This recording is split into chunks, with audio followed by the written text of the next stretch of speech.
한 목소리로 읽겠습니다. 세례 요한의 때부터 지금까지 천국은 침노를 당하나니 침노하는 자는 빼앗느니라. 아멘. 할렐루야. 하나님 아버지와 예수 그리스도로부터 오는 은혜와 평강이 이 시간 여러분 가운데 함께 하시기를 예수님의 이름으로 축원합니다. 오늘은 하나님의 나라는 침노하는 자의 것인가? 라는 제목으로 말씀의 은혜를 나누겠습니다.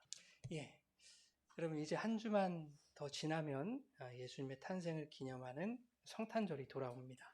연말마다 매번 느끼는 것이기는 합니다만은 세월이 참 빠르다 이런 생각이 들어요. 여러분들은 더 그러시죠? 나이가 들면 들수록 더 빠르다면서요. 그것처럼 아무리 더딘 것 같아도 예수님이 이 땅에 심판주로 오시는 그 날 또한 속히 돌아오게 될 것이다 하는 생각이 듭니다. 그렇게 믿습니다. 어느 날 눈 떠보면 주님이 우리 심판주로 딱 오시는 그날이 되어 있을 것이다. 그날에 완전한 하나님의 나라가 우리 가운데 가시적으로 도래해 있을 것이다. 이것이 정말 하나님의 나라였구나. 세상에 이 나라를 만나기 위해서, 이 나라를 영원히 우리가 경험하기 위해서 그렇게 어려운 시절을 보냈었구나. 이 세상이라는 동네에서. 그런데 우리가 이 천국을 만났으니 영원히 이 나라를 살아가게 되었다니 얼마나 감격스러운가. 이렇게 고백하며 여러분 하나님을 찬양하는 날이 속히 오게 될 것입니다. 그런데 하나님 나라 천국은 미래에 임하는 나라, 죽어서 가는 나라만은 아니다. 성경은 그렇게 가르치거든요. 성경은 예수님이 이 세상 가운데 하나님 나라로 오셨다. 예수님이 하나님 나라래요. 천국이래요. 이렇게 말씀합니다. 성탄을 앞둔 시점에서 장차 도래할 그 하나님 나라가 우리 가운데 이미 임했다라는 이 말이 무슨 뜻인지, 또 예수 그리스도가 하나님 나라로 오셨다라는 것이 무슨 말인지, 우리에게 어떤 의미가 있는 것인지 살펴보면 좋겠다 이런 생각을 합니다. 누가복음 17장에 하나님의 나라가 어느 때 임합니까? 바리새인들이 그렇게 물어보거든요, 예수님한테. 그랬더니 예수님이 하나님 나라는 너희 안에 있다 그러시잖아요. 하나님의 나라가 너희 안에 있다라는 말에는 여러 가지 의미가 들어있을 겁니다. 첫째는 너희 심중에 천국이 있다. 너희 마음에 천국에 예수님이 들어오셨다. 이런 뜻일 것이고, 또 이렇게 모여있는 너희들 가운데 천국으로 오신 예수 그리스도가 계신다. 그죠? 두세 사람이 내 이름으로 모인 곳에는 나도 그들 중에 있느니라고 말씀하셨던 것처럼 우리가 모여있는 이 공간 안에도 주님은 계신다. 이런 뜻이 될 겁니다. 또한 바리새인들이 신봉하는 그 율법 속에도 이미 하나님 나라의 복음이 들어있다라는 의미일 거예요. 지금 바리새인들에게 얘기하고 계시는 거니까 이것을 더 깊이 생각해 보면 바리새인들은 자신들이 신봉하는 그 율법 속에서 하나님 나라를 발견하지 못하고 율법의 형식과 껍데기만 보고 있을 뿐이다. 그러나 그 율법의 껍데기 속에도 하나님 나라의 내용을 이미 하나님께서 부어주셨다 하는 의미이기도 할 거예요. 하나님의 나라는 어떤 장소를 말하는 게 아니라고 했죠. 하나님의 나라, 바실레이아라고 하는데 그것은 하나님의 통치, 다스림을 뜻하는 것이었잖아요. 그러니 이 땅에 하나님의 통치가 예수 그리스도로, 즉 말씀으로 임한 거예요. 하나님의 나라가 임했다는 것은 통치가 임했다는 거예요. 왕의 통치는 뭘로 이루어지는가 하면은 왕의 말로 이루어집니다. 왕의 말이 그 나라를 다스리거든요. 왕이 다 나가서 뭐 일일이 다 할 수가 없잖아요. 그러니까 야 이렇게 해라 그러면 딱 하는 거예요. 그 어명을 거역하면 죽는 겁니다. 그렇듯이 그리스도의 말씀으로 하나님의 나라가 임한 것은 주님의 말씀에 따르는 주님의 나라 백성으로 죽지 않고 영원히 살게 하려는 것입니다. 하나님 나라의 통치 수단인 말씀을 근거로 우리가 살아갈 때 하나님의 뜻이 하늘에서 이룬 것처럼 어디서도 이루어져요? 땅에서도 이루어지는 것. 이것이 하나님 나라가 이 땅에 임한 목적이다 하는 겁니다. 이것은 예수를 믿는 사람들에게만 적용되는 것이 아니겠죠? 모든 나라와 민족과 열방들에게도 동일합니다. 디모데전서 2장 4절에 말씀하듯이 하나님은 모든 사람이 구원 얻기를 원하신다 그러시죠? 모든 사람이 진리를 아는 데 이르기를 원하신다 그러신단 말이에요. 그러니 하나님은 예수를 믿는 자들에게만 국한해서 진리를 심어놓지를 않으셨어요. 예. 세상 역사, 이 땅의 모든 논리들, 인간이 추구하는 가치들, 설사 그것들이 하나님 보시기에 허무한 가치들이라 할지라도 피조세계 안에 있는 모든 것, 그 안에, 이 모든 껍데기들 안에 하나님은 당신의 진리를 숨겨 놓으셨어요. 왜? 누구라도 그 속에서 진리를 발견해서 구원 얻게 하시려고. 우리들만의 것이 아닙니다. 그런데 많은 사람들이 우리에게 주신 이 피조세계 안에서 진리를 찾으려고 하지 않고, 믿는 자들도 그래요. 바리새인들처럼 껍데기에 충실한 삶을 살아가고 있습니다. 많은 경우에 그래요. 성경의 진리에는 별 관심을 두지 않고 살아갈 때가 정말 많거든요. 말씀을 깊이 묵상하고 또 상고하는 일들이 솔직히 우리의 삶에서 뭐 얼마나 차지합니까? 그렇게 많지 않단 말이죠. 대부분 먹고 사는 일이 더 중요하고 나와 내 가족이 편안하게 사는 것, 어려움 겪지 않는 것, 이런 것에 더 치중하며 우리는 그렇게 살아갑니다. 여러분들은 뭐 나무라거나 제가 뭐 기분 언짢게 해드리려고 말씀드리는 것이 아니라 우리 모두의 인간의 한계적인 모습이 그렇더라 하는 것을 지금 말씀드리는 거예요. 저도 그렇고 여러분도 그렇고 하는 겁니다. 우리 안에 예수 그리스도께서 하나님의 나라로 오셨지만 우리는 때때로 스스로도 느끼지 않습니까? 야, 내가 하나님 나라 백성으로 지금 살아가고 있는가? 의심스러울 때가 너무 많지 않아요? 못된 나의 기질과 나의 행함들이, 언행들이 막 불쑥불쑥 뛰쳐나올 때, 그죠?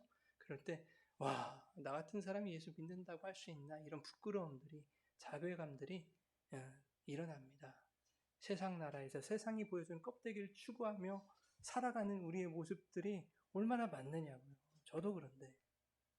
어떨 때 보면 내가 예수 믿는 사람인지도 헷갈릴 정도로 세상의 논리에 휩싸여서 장래일을 염려하고 걱정하고 근심하면서 어떻게 하면 세상의 재화들, 세상의 가치들, 세상의 힘과 권세들을 더 많이 확보하여 내가 노후를 좀 더 편안하게 보낼 수 있을까?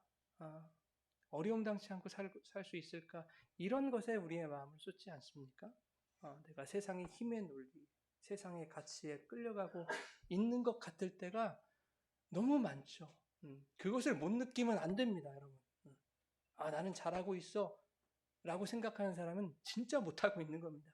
그런데 역설로 나 그런 사람 맞는가? 하나님 나라 백성이 맞는가? 라고 느끼는 자들은 맞습니다. 100%입니다. 하나님 나라 백성이 맞습니다. 그 얘기를 좀 하려고 해요.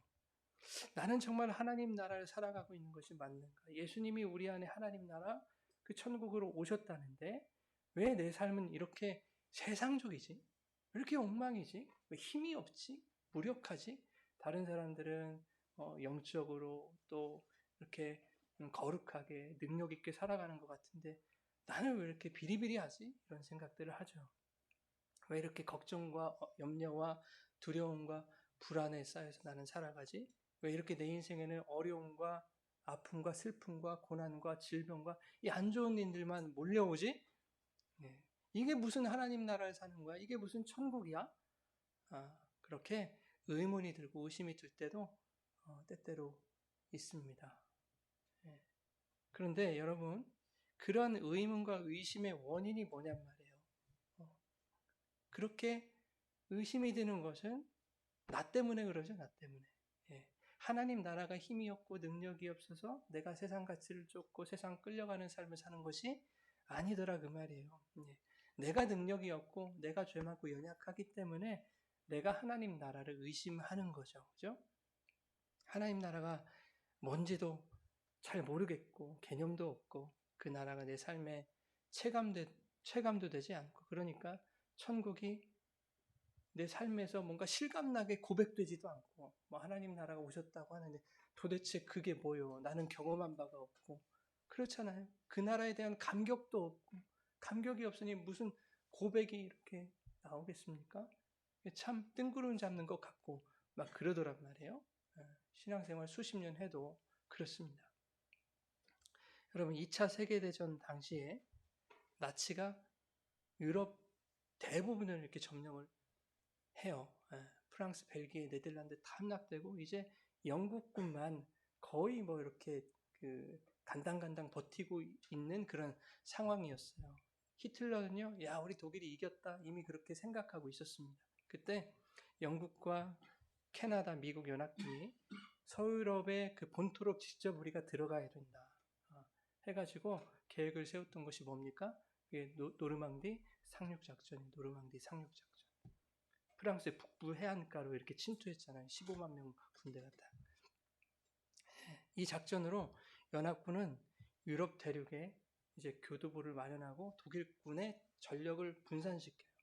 독일군이 이제 한 군데서만 싸우면 좋은데 이 노르망디 상륙 작전을 통해 가지고 독일군 전력을 분산시켜 버렸어요. 곧 전세가 역전돼서 연합군의 승리에 결정적으로 기여하게 되었습니다. 그것이 노르망디 상륙 작전이죠. 이 작전 이후에 독일군 수뇌부에게 어떤 심리적인 그 작용이 있었는가 하면 독일의 패배가 불가피하다 이런 마음들을 갖게 됐어요. 독일의 수뇌부가. 그리고 이 전쟁에 대한 질문이 이렇게 바뀝니다. 이 전쟁에서 누가 승리할까라는 질문이었다면 이 전쟁에서 독일이 언제 패배할까로 바뀌게 된 거예요. 이 노르망디 상륙 작전 이후로. 결과론이지만 승패는 이미 결정이 난 거예요. 그런데 중요한 것은 독일의 저항이 11개월이나 더 지속됐다는 거예요. 사람들이 야, 독일이 언제 패망할까 이렇게 생각했고 연합군이 승리할 거라는 그러한 확신과 기대가 있었음에도 불구하고 독일의 저항이 11개월 동안 지속됐다. 노르망디 이후에도 총성은 멈추지 않았다. 그러나 11개월간의 총성이 전쟁의 결과를 바꾸지는 못했어요. 연합군의 승리를 빼앗지는 못했습니다. 하나님의 나라가 이와 같아요, 여러분. 거대하고 막강한 힘으로 이 세상 나라에 침투해 들어온 것입니다. 영국과 미국의 연합군이 막 쳐들어온 것처럼 이미 그 나라의 승리는 확정되었어요. 그런데 11개월이라는 영적 전쟁의 소용돌이 속을 지나고 있는 거예요. 누가? 저와 여러분이. 그 소용돌이 속에서 살아간다는 것은 아직 끝나지 않은 전쟁의 두려움과 혹시나 패배하지 않을까 하는 그 의심 속에 살아가고 있는 거예요. 우리 안에 그런 의심이 든다 그 말입니다. 불안함이 든다 그 말이죠. 그래서 탈영도 하고 변절도 했다가 아군에게 총도 맞고 반대로 적군이 변절해서 투항하기도 하고 별의 별일들이 다 일어나는 거예요. 이 영적 전쟁의 현장 속에서. 그 속에서 우리는 뭘 깨달으면 돼요? 아, 연합군은 승리한다. 천국은 승리한다. 이것이 믿어지면 11개월을 버틸 수 있는 거예요, 우리는. 적군도 마찬가지죠. 독일군도 연합군이 승리한다. 라는 것이 그들에게도 믿어지면 적군이라도 할지라도 투항하고 살게 되는 거죠. 모든 사람에게 하나님의 나라는 열려 있는 거예요. 무슨 일이 있었든지, 포로로 잡혔든지, 변절을 해서 감옥에 갇혔었든지, 지금 내가 지옥 같은 현실을 지나가고 있을지라도 승리국의 통치 영역 안에만 있으면 어때요? 결국 그 나라 백성으로 전향하여 살 수 있는 기회가 주어진다 그 말입니다. 오직 하나님 나라만이 변화무쌍한 인간사와 세상의 역사 속에서 변하지 않고 본래의 그 승리를 확고히 지키고 있다 하는 것이죠. 영적 전쟁터 안에서 여전히 죄짓고 의심하고 걱정하며 후회하는 우리를 변함없는 승리로 품어주시는 것이 바로 하나님 나라의 막강한 능력인 것이다 하는 것입니다. 즉 하나님의 나라가 우리 안에 있다는 것은 하나님 나라의 그 막강한 통치력이 세상의 논리에 이끌려 살아가는 것 같은 우리의 연약함과 하나님 백성 같지도 않은 그 변절자와 같은 우리의 죄된 본성에도 불구하고 그러한 우리를 하나님 나라 백성으로 회복시키시는 능력이 있다는 거예요. 하나님 나라에는. 그리고 반드시 11개월의 그 영적 전쟁의 소용돌이는 끝나게 될 것이다. 그날은 반드시 우리에게 도래한다 하는 것입니다. 그런데 그 강력한 하나님의 나라가 우리의 죄와 연약함을 뚫고 들어왔다라는 것을 잘못 이해하고 있는 경우가 아마 대부분일 겁니다, 여러분. 오늘 본문이 그거예요. 본문이 마태복음 11장 12절 같이 한번 읽겠습니다. 시작. 세례 요한의 때부터 빼앗느니라. 예, 여러분 너무나 잘 알고 있는 말씀이실 텐데 여러분 이 말씀을 어떻게 이해하세요? 천국은 뭐 하는 자의 것이다? 침노하는 자의 것이다. 어떻게 침노하실 건데요, 천국은? 천국은 나의 믿음과 신앙의 열심으로 뭐 하는 것이다? 빼앗는다고 빼앗는 거래요. 천국은 신앙의 적극성으로 쳐들어가는 자에게 어떻게 된다? 열린다. 천국문이 그런 자들에게 열린대요.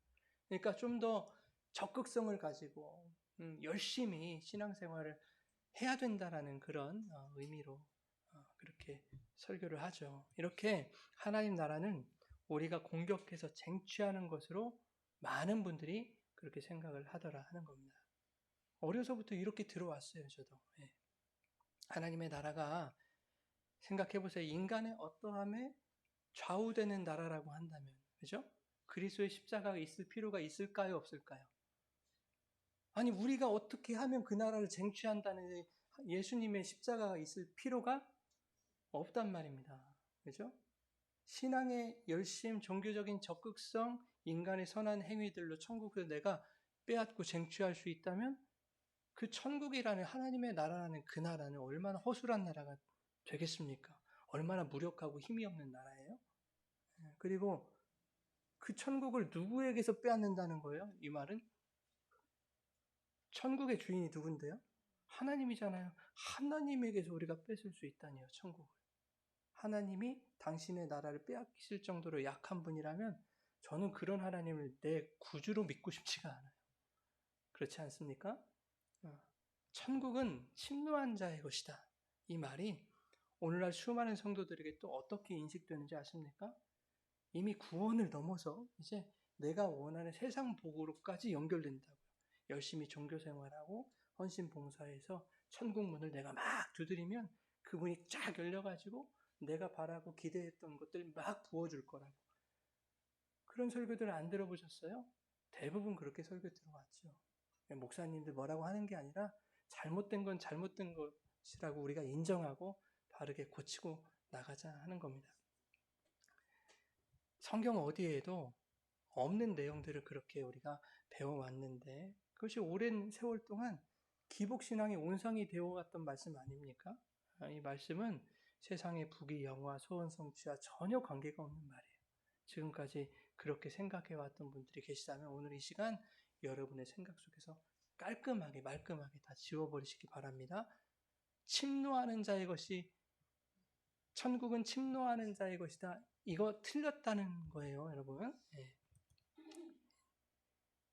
누가복음 10장에 여러분 율법교사가 예수님께 질문하죠. 예. 선한 사마리아인의 비유, 강도 만난 자의 비유 그 얘기입니다. 율법교사가 뭐라고 묻냐면은 어떻게 해야 무엇을 해야 영생을 얻을 수 있습니까? 이렇게 물어봐요. 그랬더니 예수님이 되려 이렇게 물어보시죠. 야, 너는 율법교사 아니냐? 율법에 통달한 율법을 가르치는 사람 아니니? 율법에 뭐라고 기록되어 있으면 너는 그것을 어떻게 읽니? 그렇게 물어보세요. 이게 무슨 뜻이에요? 기록된 글이 중요하다는 겁니까? 그 내용을 어떻게 이해하는지가 중요하다는 겁니까? 후자죠? 예수님의 의도는 그거예요. 너는 기록된 그 문자 속에서 하나님의 마음과 뜻을 발견했느냐, 깨닫고 있느냐, 그러고 나한테 지금 물어보고 있는 것이니, 이렇게 되려 묻고 계시는 거예요. 율법교사가 뭐라고 대답하는가 하면, 율법에는 하나님을 사랑하고 이웃을 사랑하라고 기록되어 있습니다. 이렇게 대답을 해요. 이건 정답이거든요. 그러자 예수님이 이렇게 말씀하시죠. 네 대답이 옳도다. 이를 행하라. 그러면 살리라. 그래요. 네가 대답한 그 대답이 모범 답안인데 그대로 행하면 영생할 것이다. 하나님 나라가 주어질 것이다. 이렇게 말씀하신 거예요. 자, 그런데 여러분, 대답을 옳게 하면 행함도 반드시 옳게 나타납니까? 그렇지는 않을걸요? 그 대답이 문자적으로 옳다고 해도 대답한 대로 행할 수 없는 경우가 있죠. 어떤 경우에? 율법의 글이 의미하는 내용이 정확히 뭔지를 이해하지 못할 때. 잘한다 했더니 진짜 잘하는 줄 알고 계속 그렇게 하면 망하는 거 아닙니까? 알아먹고 해야죠. 그죠? 의도를. 둘째, 그것을 온전히 행할 능력이 없으면 행할 수가 없어요. 자동차가 있고 이 자동차를 운전해야 서울까지 가는데 자동차를 운전할 수 있는 능력이 없으면 서울 못 가는 겁니다. 그죠? 면허증이 없는데 어떻게 운전을 해요? 네.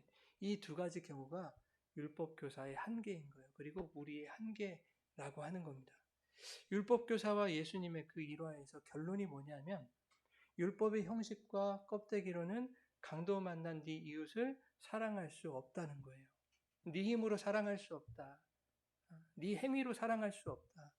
동시에 네가 바로 율법도 살려내지 못하는 그 강도 만난 자다라는 것을 말하고 있는 거죠. 네가 신봉하는 그 율법이 너에게 영생, 천국, 구원, 하나님 나라를 줄 수 없다라는 것을 말씀하는 거예요. 율법의 대표인 제사장과 레위인도 강도 만나 죽어가는 이웃을 외면하고 도망갔죠, 여러분. 원어를 보면 그냥 도망간 거예요, 도망간 거. 그래서 그 예를 들으시면서 율법교사에게 말씀하시는 거예요. 율법교사야, 율법으로는 이웃 사랑할 수 없지 않니? 이렇게 제사장도 레위인도 도망갔다니까? 그런데 그 율법으로 어떻게 하나님을 사랑한다는 말이니? 하나님 사랑과 이웃 사랑은 동일한 것인데 이것을 말씀하시는 것이 선한 사마리아인의 비유예요. 네가 대답한 대로 하나님 사랑과 이웃 사랑이 되어야만 영생을 얻을 수 있는 것인데 하나님 나라가 그래야 임하는 것인데 너의 율법적 행함으로는 그것이 불가능하겠구나.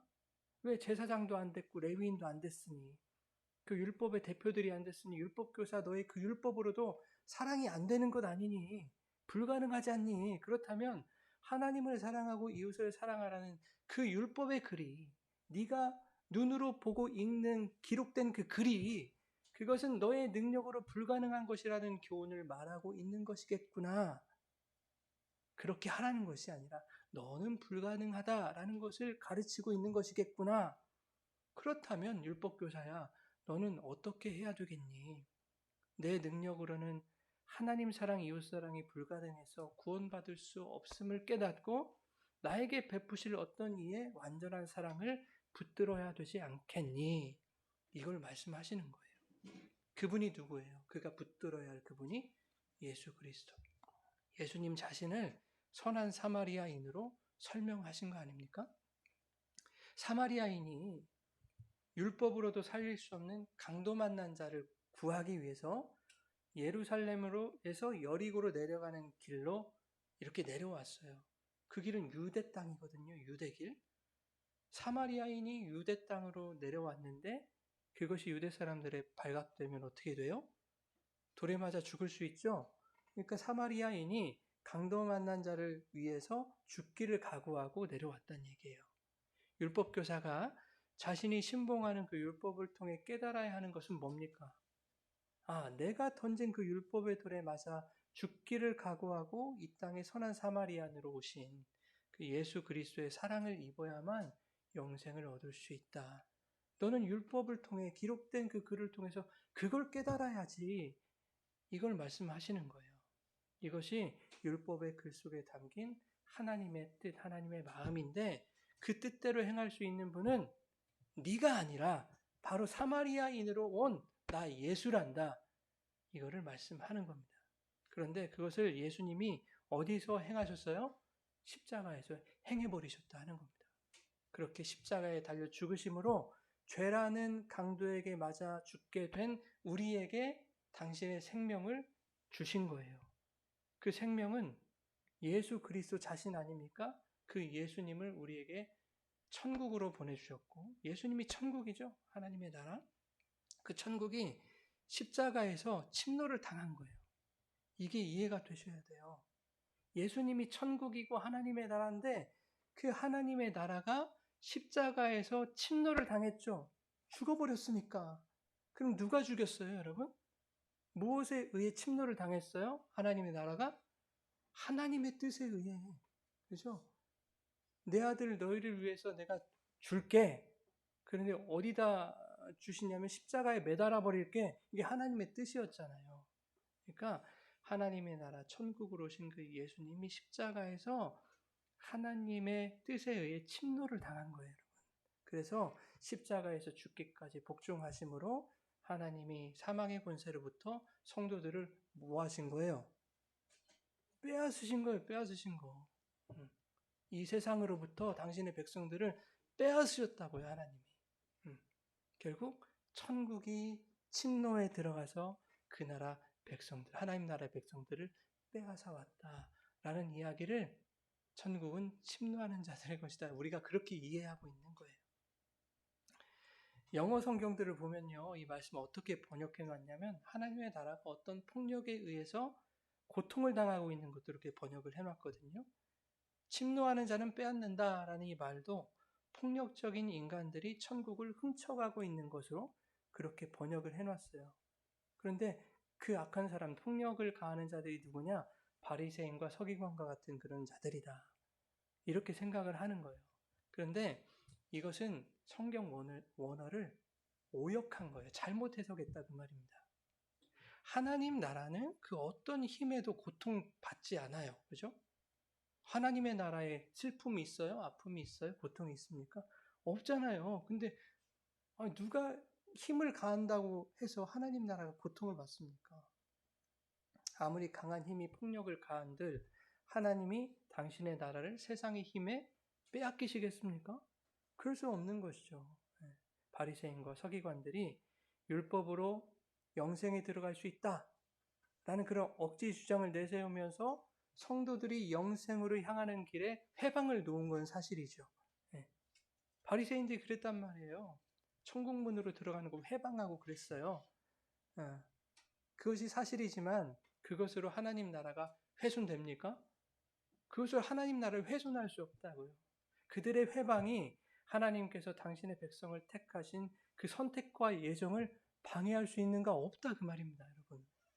침해할 수가 없어요. 오늘 본문에 침노하다라는 말이 있어요. 이게 비아조라는 말인데요. 이 단어가 강력한 힘으로 돌파하다, 밀고 들어가다, 또 뭐 터뜨리다 이런 뜻입니다. 이 단어가 오늘 본문에 수동태로 쓰인 거예요. 수동태로. 수동태로. 그래서 천국이 침노를 당한다. 수동태로. 이렇게 번역을 해 놓은 겁니다. 그런데 수동태의 형태를 가지고 있지만 이제 문법적인 얘기니까 그냥 흘려 들으세요. 이게 디포넌트 동사라고 해서 수동태 그 모양을 버리고 능동태로 해석해야 되는 그런 단어인 거예요. 그러니까 이거를 잘못 번역해 놓은 거예요. 그래서 문법적으로 어떻게 번역해야 맞는가 하면은 천국이 침노한다 이렇게 번역을 해야 되는 거예요. 천국은 우리가 침노하는 것이 아니라 천국이 우리를 침노해 들어오는 것이다 하는 거예요. 그러면 침노하는 자는 누굽니까? 천국이 침노에 들어오면 침노하는 그 주체는 누구예요? 하나님 나라죠. 하나님 나라. 그죠? 하나님 나라. 하나님 나라가 빼앗는 것입니다. 11개월의 영적 전쟁의 그 소용돌이 속에서 하나님 나라 백성들을 하나님 나라가 빼앗고 있는 거예요, 여러분. 그래서 하나님 나라가 너희 가운데 있다라고 말씀하는 겁니다. 그 나라가 이미 강력한 힘으로 너희를 침노하여 뚫고 들어왔다. 이 안에서 이들을 세상 나라에 빼앗기지 않도록 이 안에서 누가 역사하세요? 성령이 역사하신다 그 말입니다. 하나님의 나라가 일하고 계시더라. 마태복음 12장에 예수님이 귀신 들려서 눈 멀고 말 못하는 사람 고쳐주십니다. 그러자 바리새인들이 뭐라고 하냐면 이 사람이 귀신의 왕인 바알세불을 힘입지 않고서는 이런 역사가 일어나지 않는다. 둘이 짬짬이가 돼서 이거 이러쿵저러쿵 한 것이다. 이렇게 말하지 않습니까? 그때 예수님이 그들의 생각을 아시고 이렇게 말씀하세요. 우리 같이 25절, 26절 읽겠습니다. 시작.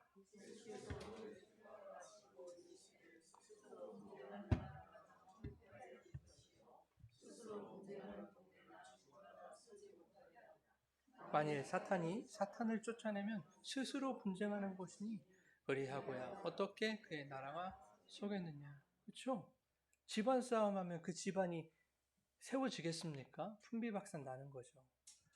그렇죠? 같은 나라가 싸움이 나면 내분이 일어나면 나라가 망하죠. 나라가 서질 않죠. 그 얘기를 하는 거죠. 자, 계속해서 28절, 29절 시작.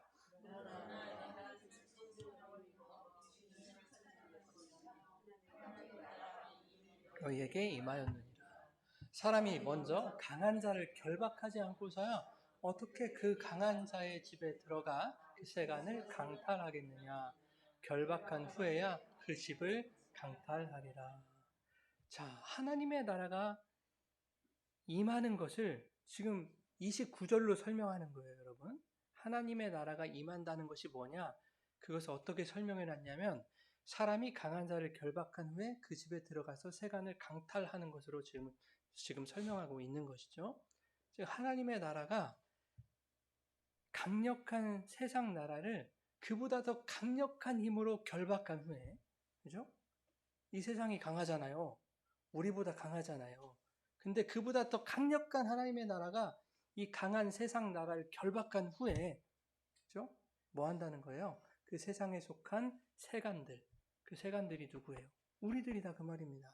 그 세간들, 당신의 백성들을 강탈하여 빼앗는 것이다. 이렇게 말하고 있어요. 그것이 하나님 나라가 임하는 것이다. 이것이 바로 천국이 침노하여 빼앗는 것이고 오늘 본문이 이것을 천국은 침노를 당한다. 이렇게 번역해 놓은 거예요. 잘못 번역한 거예요. 그러니까. 침노하다, 이 비아조, 돌파하다 라고 하는 이 단어는 히브리어로 파라츠라고 해요. 파라츠. 돌파하다, 돌격하다, 깨뜨리다 이런 뜻이에요. 그런데 이 파라츠라는 말이 창세기에서 사람의 이름으로 나와요. 사람의 이름으로. 우리가 지난주까지 룻기를 나누면서 유다와 다말 이야기를 여러 번 우리가 살펴봤는데 시아버지 유다와 며느리 다말 사이에서 태어난 아들이 누구예요? 베레스죠. 베레스. 이 베레스의 계보로 룻기가 끝이 나고 있는데 그 계보에서 보아스가 나오고 오벳이 나오고 이새가 나오고 그리고 다윗에서 끝난다 그 말입니다. 그런데 다윗에서 끝나는 것이 아니라 마태복음을 보니까 다윗의 계보로 쭉쭉쭉쭉쭉 나가면서 마지막에 예수 그리스도까지 가더라. 하나님이 이스라엘에게 언약하신 다윗의 집을 견고하게 하시겠다라는 그 약속이 베레스로부터 시작해서 예수 그리스도까지 이어지더라. 하나님이 견고하게 세우시겠다고 약속하신 다윗의 집이 어디서 완성되더라? 예수 그리스도로 세워진 하나님 나라로 완성되더라 하는 것입니다. 그것이 베레스로부터 시작하고 있다라는 것을 이제 룻기가 보여주는 거예요. 그 베레스의 이름이 바로 뭐예요? 파라츠입니다. 파라츠. 돌파하다, 깨뜨리다. 오늘 본문에서 침노하다라는 그 말과 동일한 단어예요. 그래서 창세기 38장에 베레스가 이제 태어나는데 산파가 뭐라고 하냐면 네가 어찌하여 터뜨리고 나오느냐 그래요. 예. 그래서 이름을 베레스 파라츠라고 불렀더라 이렇게 기록하고 있거든요. 베레스라는 이름은 탈무드 같은데 이렇게 히브리 문헌에 보면은 메시아의 이름 중에 하나로 불려지는 그런 이름이었어요. 그래서 베레스는 예수 그리스도라는 메시아를 예표하는 이름으로 성경에서 등장하고 있는 거예요. 그 베레스가 어떻게 태어났다고요? 산파가 뭐라고 해요? 터뜨리고 태어났다. 이 말이 뭐냐면 이제 장차 뭔가를 터뜨리고 깨뜨리기 위해서 세상에 돌격해 들어오실 예수 그리스도, 천국이신 예수 그리스도를 나타내고 있는 표현이다 하는 겁니다. 예수님은 천국이신 자기 자신을 깨뜨리셔서 우리 안으로 이 죄 많은 세상 한가운데로 강력하게 침투해 들어오신 거예요. 그 침노는 우리를 정죄하시기 위해서가 아니라 강력한 세상으로부터 우리를 빼앗기 위해 침노하신 겁니다. 죄와 사망과 두려움의 나라로부터 우리를 하나님 나라로 빼앗기 위해서 하나님이 침노하신 거예요. 우리가 하나님 나라를 끝까지 붙들 수 있어서 구원받는 것이 아닙니다. 여러분, 붙들어야 돼요. 하나님의 나라를 더 의지하고 해야 돼요. 근데 우리가 능력이 있어서 그 나라를 붙들 수 있는 게 아니다 그 말입니다. 우리가 흔들리고 넘어지고 변절자처럼 살아갈지라도 하나님 나라가 우리를 끝까지 놓고 있지 않기 때문에, 하나님이 우리를 포기하고 있지 않기 때문에 우리는 하나님 나라 백성으로 살아남아 있는 거예요. 지금도 우리의 삶에 두려움이라는 그 총성이 울리고, 내 죄가 되었든지 세상의 악함이 되었든지 그것들 우리의 마음을 흔들어 놓고, 또 온갖 어려움과 괴로움, 우리의 자괴감들, 수치들이 끊이지 않는 인생의 고난과 고통이 여러분 우리 가운데 더 지속될 수도 있어요. 이 땅을 살아가면서 전쟁이 끝나지 않을 것 같은 그 의심이 들어서 괴로움에 빠질 수도 있습니다. 눈물을 흘릴 수도 있습니다. 하나님 너무 힘듭니다. 괴롭습니다. 왜 이렇게 안 좋은 일들만 일어납니까? 나는 천국을 살아가고 있는 것 같지 않아요. 내 신앙은 왜 이렇게 발전하지가 않습니까? 예수님을 믿는데 왜 더 점점 못돼 처먹어 갑니까? 뭐 이런 생각들.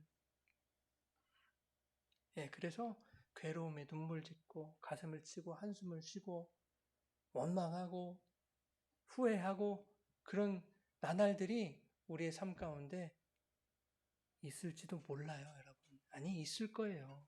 그러나 이것을 기억하시면 돼요.